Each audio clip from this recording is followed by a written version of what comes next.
Hey, what's up? This is Brian Kuzmar from Commercial Rare Coins and Precious Metals actually enjoying another beautiful South Florida day. A little warmer today, but it doesn't feel warm even though the temperature's like around 80 right now. I think I woke up, it was closer to the mid 70s or something. But again, beautiful day. Look at the water out there, just absolutely gorgeous. And there's got to be one, two, three, four, five, six, seven.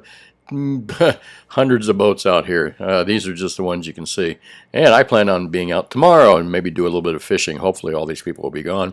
I think I'll go north though. Anyways, let's talk about a few things. No report on precious metals today because obviously metal markets are closed. But a couple things that I wanted to talk about during the week. Again, didn't want to make the shows too long, and I told you that I'll give you little updates and things like that on weekends when I can about things I did want to discuss that we've kind of glossed over during the week. And also, I have some homework here for you as well, if you don't mind some homework. It'll just make you a smarter, better buyer for sure, and a better seller. Anyways, wanted to show you this article right here. I thought this was pretty cool. And Central Bank of Uzbekistan introduces parallel currency, gold. Well, how creative is that?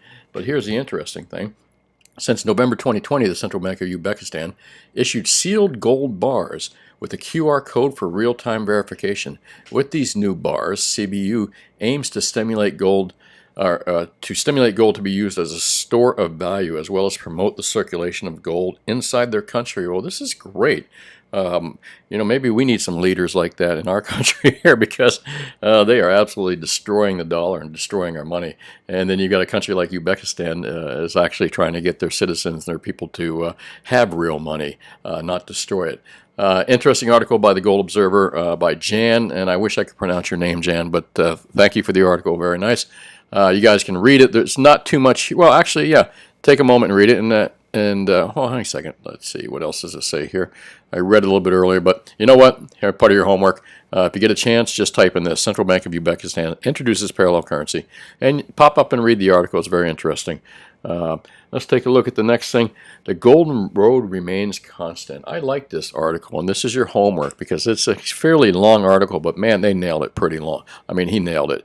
Again, The Golden Road Remains Constant by Roy Sebag. I think it's Sebag.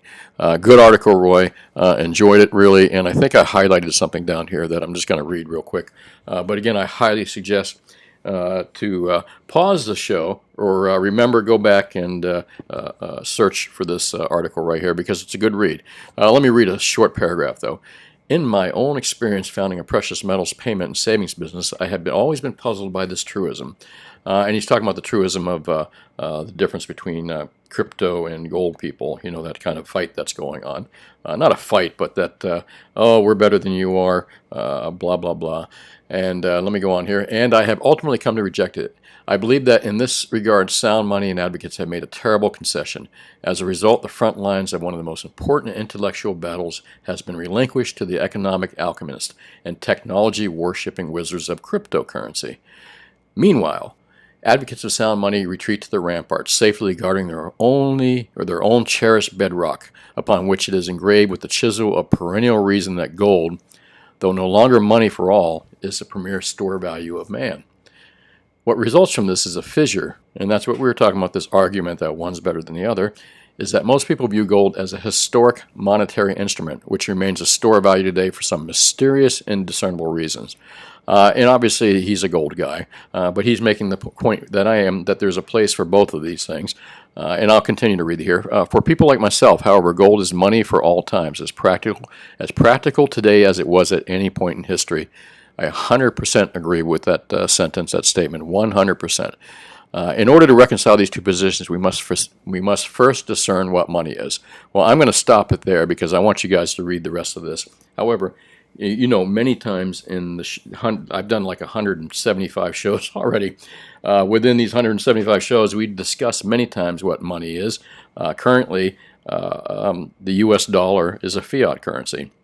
And so are other world currencies, as well as I have been telling you for some time that cryptocurrencies are also fiat currencies, but in a different way. They're an electronic fiat currency because they're not backed by anything tangible.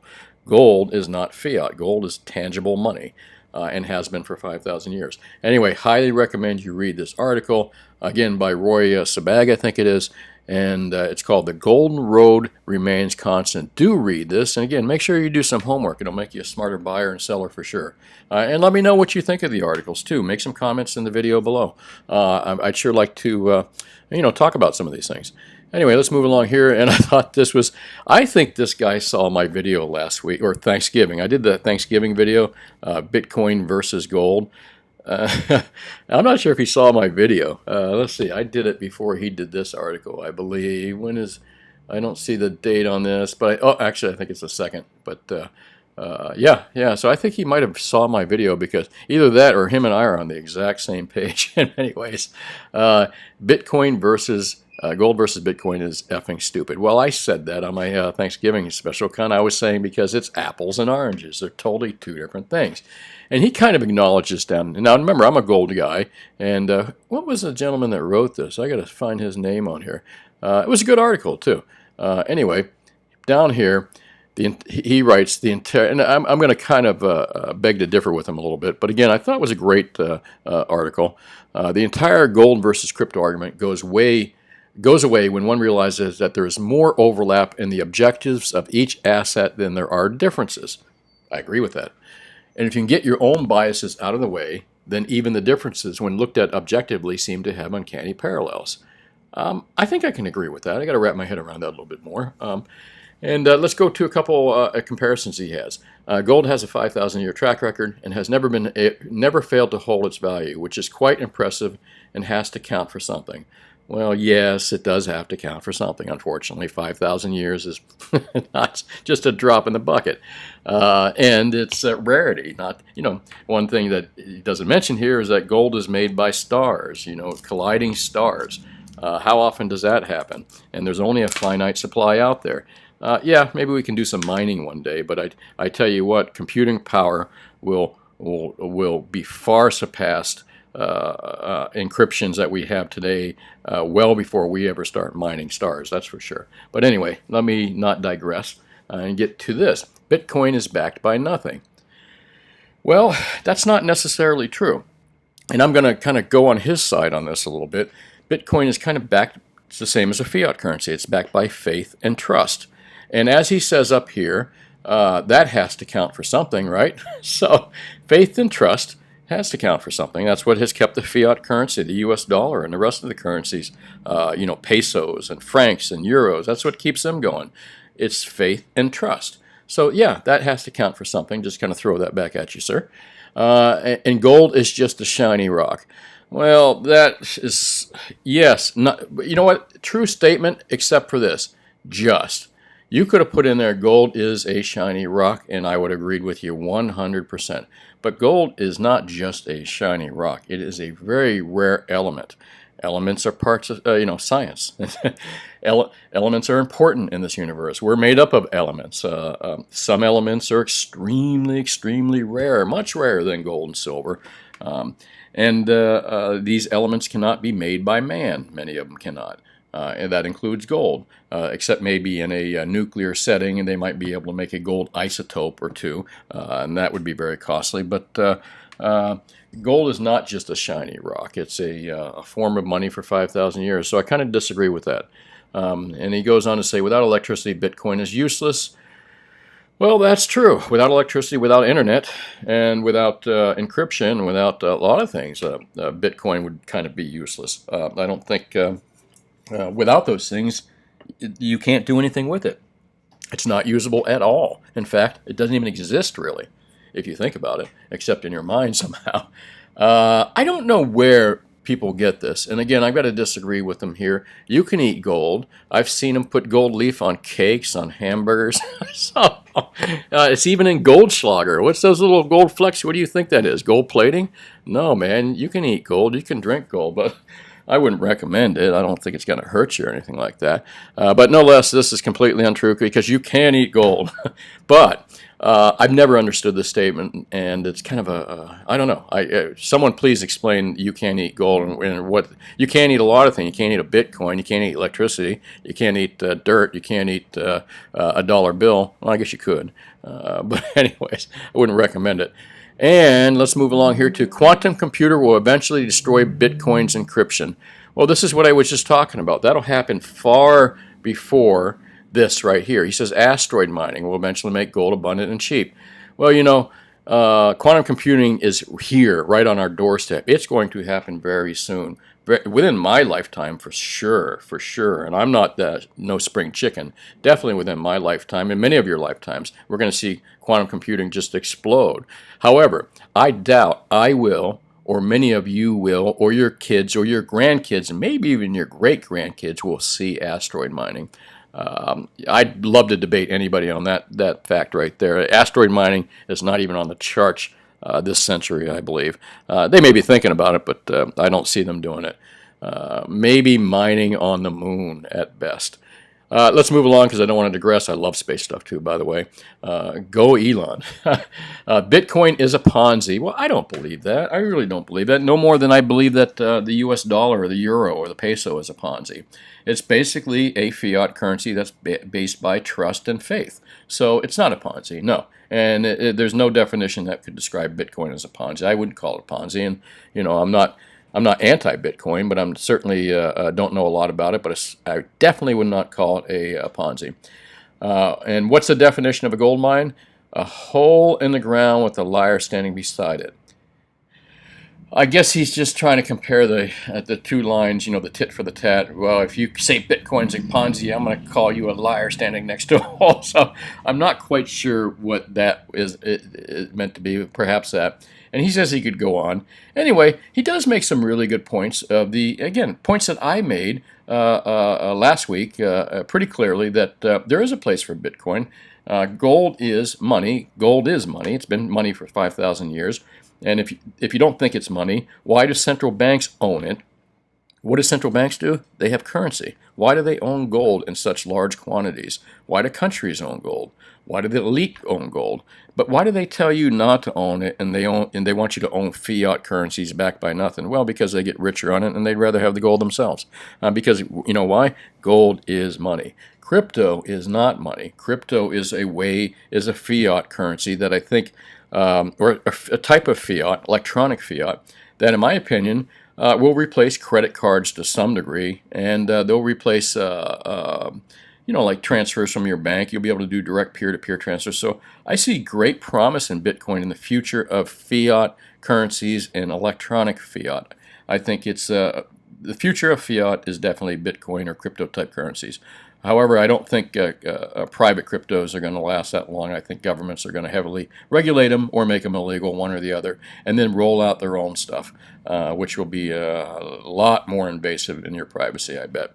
Anyway, that's just my opinion on that. Good article. I kind of like some of the, him and I were agreeing 100% on a few things. I just wanted to go over a few things that I would disagree with, but definitely worth the read. Gold versus Bitcoin is effing stupid. Who is the... it looks like something called Out of the Cave. I'm trying to see who the writer is, doggone it. I want to give him some creds for this. And let me get down here. And Mark E. Jeftovic. Anyway, Mark, hey, great article. I kind of see it from your standpoint. I'm a gold guy. I've been buying and selling gold for a long, long time. Physical, not paper. And it looks like you know your stuff about cryptos, and I agree with you a lot of this. Anyway, let me know what you think if you happen to watch this. And again, folks, I recommend you read this. I think it's pretty darn good. Let me move on to the next thing. Bank of America issues a code red for stocks. Well, I've been telling you a while that a lot of people think, well, if stocks collapse, gold is going to just fly through the roof. Well, not exactly happens that way. 2008 surprised the hell out of me when I woke up and the stock market collapsed, and I looked and I said, well, what the hell? Gold almost collapsed in half within a really short period of time as well. Problem is there was no gold physical available. Premiums on gold coins were incredibly high, $150, $200 over the price of gold. Silver was even worse. Silver had almost halved at the same time that the 2008 crisis almost halved. That little period when everything just crashed, so did gold and silver and precious metals. Why? Because margin calls. They were selling all their assets, including gold and silver. So all the paper assets collapsed. Which took out gold and silver prices. But that only happened for a very, very, very short period of time. And again, if you were trying to buy physical, it cost you a fortune, man. There was huge premiums because there was no physical available. The only way you could take advantage of that is buying a piece of gold paper, that wasn't really backed by physical, in my opinion. So this article, Bank of America issues a code red for stocks. I think we're all kind of feeling it, and if you're like me, you've been just surprised at how long. But I guess never underestimate the Federal Reserve. They can print money unlimited. So I guess if you got the printing press, it's hard to underestimate the guy that has a printing press. That's my opinion. No less, Bank of America issues a code red for stocks. I guess we've been saying this for a while. It's just so hard to believe that these markets are at this high and that we're not going to see some kind of major reaction, especially the way they're printing money, especially the way the economy is really destroyed and unemployment's at 20 million plus. It looks bad, folks. How they can just keep printing money to prop up the... at some point, is the Fed going to say we're not going to print anymore and the economy is going to collapse? That's going to collapse stock market. It's going to collapse everything across the board. Gold and silver are going to do well ultimately. Shortly after that, as soon as the dust settles, gold and silver will skyrocket for sure. And cryptos will probably do well, I bet, too. That's if we have electricity and power. If it didn't go completely south on us in a bad way like that. Another interesting thing has nothing to do with gold and silver, but I am a coin guy and I'm into coins. I'm a second generation coin dealer. I know coins and currency just as well as I know bullion. Again, I grew up in that business as well. But it looks like Steve Cohen bought the memorabilia company called Collectors Universe. Now, if you're familiar with Collectors Universe, they own PCGS, Professional Coin Grading Service, and a bunch of other different companies, and they do coin grading. So apparently, this guy Steve Cohen is, what the article says, is on a sports kick, as if buying the New York Mets and then purging the organization's entire front office, as we noted weeks ago. So apparently what this guy Steve, I don't know much about him, but he apparently bought the New York Mets and he purged the entire front office. Well, if he's planning on doing that to Collectors Universe, then that company has some chance of surviving, because really, that company needs some major changes. I don't know what they're doing out there, but whatever they're doing, I think they've taken a great company, and I'm not going to say they've ruined it by far, but they haven't done anything with it. I just think they've got the completely wrong people running it. I realize you got to have people with MBAs and stuff running memorabilia and sports card and coin companies.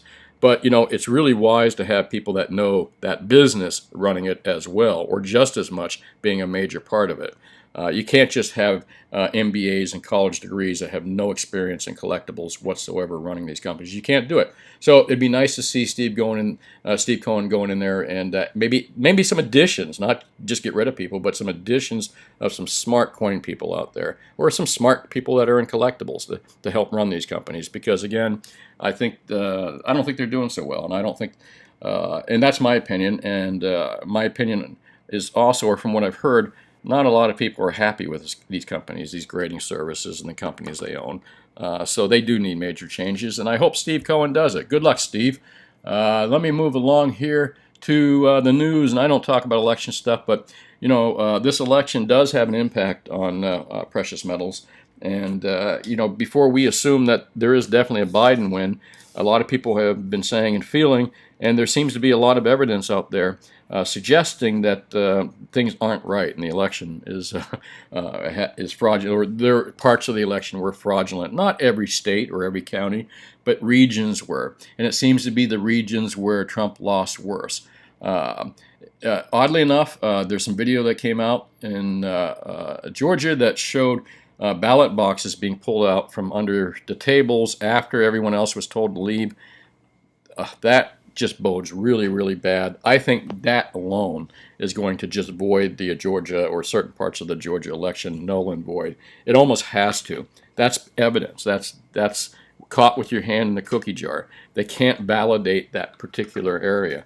I don't think they can. Anyway, I think Brian Kemp, I think Republicans and Democrats are dropping the ball on this, because fair elections are important to both of them, as us as well. So their hatred or their love for Trump has to go sideways, and their love for this country and our justice system and our voting system must prevail.